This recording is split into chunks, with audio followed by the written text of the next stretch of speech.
안녕하세요, 유정 변호사입니다. 최근에 뉴스를 보니까 임대차 보증금을 5% 이상 올릴 수 있게 됐다, 국토부에서 그걸 법원이 바꿨다, 이런 얘기도 좀 나오고, 또 제 지인도 내가 나가야 되는데 내가 돈을 더 주고라도 여기서 더 살 수 없겠냐, 그럼 불법이냐, 이런 질문들을 저한테 하더라고요. 그래서 이거는 정확하게 여러분들에게 알려드려야겠다는 생각에서 영상을 제작했습니다. 임대차 보증금 5% 인상이라는 거에 대해서 정확하게 여러분과 알아보겠습니다. 먼저 최근에 이슈가 됐던 남부지방법원 결정에 대해서 말씀을 드리도록 하겠습니다. 집주인 A씨는 2018년도에 자신의 주택을 임차인 B씨에게 5억의 전세를 주는 계약을 체결합니다. 그 후로 이제 2년 정도 지난 2020년도에 임대차 계약 기간이 만료되죠. 그러니까 임대인은 60%의 증액을 요구하면서 총 8억으로 다시 계약을 하자고 합니다. 이에 B씨는 완전히 황당한 거죠. 아니, 어떻게 3억을 올릴 수 있느냐. 주택임대차보호법상 5%의 인상만 가능하니까 나는 2,500만 원 올려줄 수 있다 라고 얘기를 한 겁니다. 이렇게 되니까 A씨가 B씨를 상대로 소송을 하게 된 겁니다. 그런데 이 사건이 정말로 법원에서 판결까지 난 거는 아니고 두 사람이 서로 조정을 해서 합의를 하게 됩니다. 그래서 어느 정도 올려주고 끝내는 걸로 결말이 났는데요. 이런 사건을 두고 뉴스에서는 5%를 넘어서는 합의가 이루어졌다 라고 하면서 법을 위반한 합의를 법원에서 했다라고 뉴스를 낸 겁니다. 이런 뉴스가 나오니까 법원이 법을 뒤집었구나, 이런 뭔가 논란이 확 생긴 겁니다. 그런데 알고 보면은 실제로는 그런 게 아니거든요. 남부지방법원에서도 어떻게 얘기를 했냐면 이거는 판결이 아닙니다. 이거는 두 당사자 사이의 어떤 합의에 의해서 이루어진 것이기 때문에 실제적으로 어떤 법적 분쟁이 있어서 판결까지 갔다 그러면 다른 결론이 나올 수 있습니다 라고 하면서 오해하지 마십시오, 이렇게 주의를 줬거든요. 그렇다면 이런 논란 왜 일어난 것일까요? 이런 논란의 중심이 됐던 법리는 차임증감 청구권이라는 제도입니다. 차임증감 청구권에 대해서는 제가 상가임대차 관련해 가지고 한번 설명을 드렸는데요. 자세한 내용은 그 부분을 참고하시면 좋을 것 같고요. 먼저 간략하게만 말씀을 드린다고 그러면은 임대차 기간 중에 조세나 공과금, 어떤 경제적 사정의 변경으로 인해서 임대차 보증금 또는 월세가 온당하지 않게 되는 경우가 있거든요. 그런 경우에는 임대인은 증액을, 임차인은 감액을 주장할 수 있다라는 법리거든요. 그런 경우라 하더라도 법에서는 20분의 1, 즉 5%만 가능하도록 규정을 두고 있었습니다.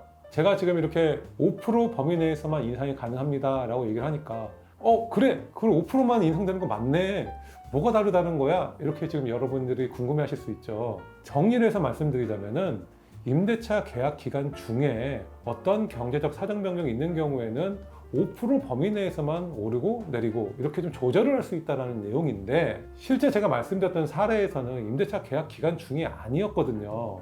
계약 기간 중에서 이런 이슈가 벌어진 게 아니라 새로운 임대차 계약을 체결하게 되는 그런 상황인 거죠. 그래서 이때는 차임증액 청구권이 적용될 수 없는 영역인 거예요.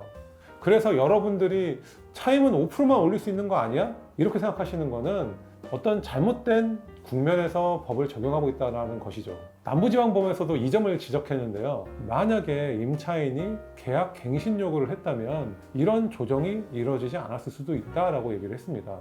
만약에 계약 갱신이 이루어진 경우를 한다면 그때에는 차임증감 청구권에 따라서 5% 범위 이내에서만 차임을 올릴 수 있는 것이죠. 그래서 사례가 완전히 다른 케이스가 되는 것입니다.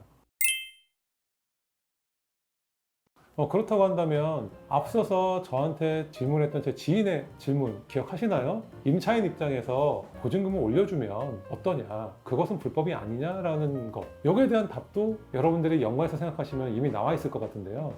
대법원 판례에서도 동일하게 얘기를 합니다. 실제로 임대차 기간 중에서 새로운 합의를 하거나 또는 이 기간 만료를 앞두고 당사자들 사이에 새로운 차임을 약정하는 경우에는 불법은 아니다라고 판결을 하고 있습니다. 그래서 임차인 입장에서 어떤 시세가 많이 올라갔으니까 그냥 내가 그걸 더 주고라도 내가 여기서 이사 안 가고 살겠다라고 하는 제안은 합법이 되는 것이죠. 정리를 해서 말씀을 드리겠습니다. 새로운 주택임대차 보호법이 시행되면서 2+2 임대차 기간을 한 번 정도 갱신할 수 있는 권리가 생겼잖아요. 그렇기 때문에 내가 기존 임대차 계약을 갱신하는 경우에는 차임 증감 청구권이 문제가 되는 것이고, 그때에는 5% 범위 내에서만 당사자의 합의로 임대차 보증금이나 월세를 올릴 수 있는 것이고, 계약 기간이 만료된 경우에는 새로운 임대차 계약을 체결하는 것이기 때문에 5%를 초과해서도 얼마든지 증액해서 임대차 계약을 체결할 수 있다는 것입니다. 자, 한 가지 더 말씀을 드리자면, 임대차 계약 기간 중이라 하더라도 제가 앞서 말씀드렸던 지인처럼 어느 정도 전세 시세가 많이 올라갔으니까 내가 주거 안정성을 확보하기 위해서 임대인과 어느 정도 합의를 해서 더 높은 임대차 보증금을 주겠다라고 새로운 합의를 한다면 그 합의는 불법이 아닙니다. 지금까지 제가 설명드린 것으로 주택임대차 보호법과 관련된 약간의 해프닝에 대해서는 제가 다 설명을 드린 것 같습니다. 이런 뉴스들이 좀 해프닝으로 끝난 거는 정확한 법적 지식이 없이 뉴스를 쓴 결과라고 보이고요. 한편으로는 제가 이 영상을 준비하면서 생각해 보니까 사람들도 5% 여기에 대해서 집착을 갖고 있었다. 제 지인도 조금은 잘못된 상식을 갖고 있었다는 것으로 보입니다. 이번 영상을 통해서 그런 부분 정확하게 해소되셨으면 하고요. 제가 보너스로 여러분들에게 참고하실 만한 사이트를 하나 여러분들에게 알려드리려고 하는데요. 임대차 보증금이나 월세를 올릴 때 퍼센트를 올리다 보니까 실제로 그 계산을 하는 것이 어려울 수 있잖아요. 그런 부분들은 쉽게 렌트홈이라는 사이트를 통해서 확인할 수 있습니다. 제가 직접 한번 입력을 해봤는데요. 임대차 보증금이 2억이고 월세가 62만 5천 원이라고 한다면 여기서 월세만 5%를 증액했을 때 어떤 결과가 나오냐면 월세가 67만 7,083원이 됩니다. 이거를 우리가 일일이 계산하려고 그러면 힘든데 여기다가 여러분들이 수치만 정확하게 넣으시면 바로 나오기 때문에 어떻게 올릴 것인지만 정확하게 넣으시면 쉽게 금액을 선정하실 수 있을 겁니다. 임대차 보증금 증액과 관련해서 정확하게 법과 판례를 알려드려야겠다라는 생각이 들어서 이번 영상을 준비했고요. 법이나 판례 이런 것들도 다 중요하긴 하지만 무엇보다 제일 중요한 거는 임대인이나 임차인이나 서로 마음을 다치지 않는 것 같습니다.